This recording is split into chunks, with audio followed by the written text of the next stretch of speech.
They say helicopters can't win battles, but sometimes they keep you alive long enough to fight another day.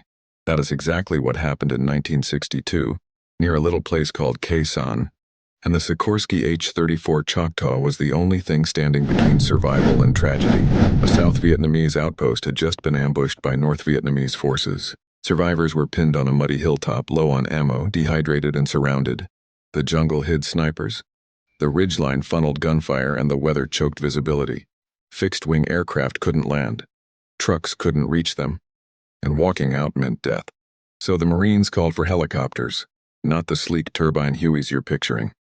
This was the older, piston-pounding H-34 Choctaw, loud, heavy, and stubbornly alive. When Captain William J. Goodsell throttled forward, he wasn't flying into a landing zone. He was diving into a blender. The landing area was barely big enough for the skids. Mud slid like ice. Debris whipped across the cockpit as sniper rounds cracked past the bubble glass.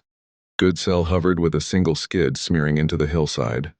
Rotor tips inches from jungle branches. Engine straining like it was trying to leap out of the mount. Medics shoved wounded men into the cabin like sandbags. The H-34 groaned under the weight.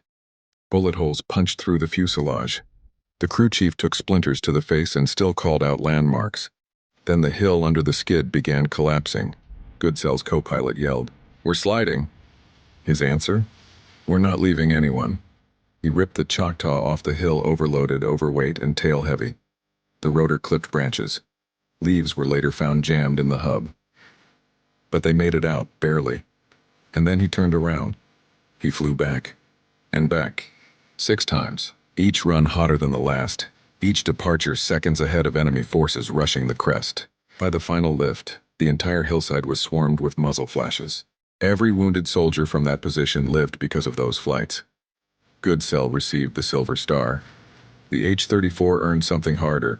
The respect of everyone who heard that radial engine climbing out of enemy fire. It wasn't glamorous. It wasn't sleek. It was a flying steel mule powered by guts, oil leaks, and a pilot who refused to quit. But that day at Khe Sanh, the Choctaw proved helicopters don't just support heroes. Sometimes they fly them. If you like this content, don't forget to like, share, and subscribe. Smart history for dumb times. And if you'd like to buy me a coffee, click the link in my bio.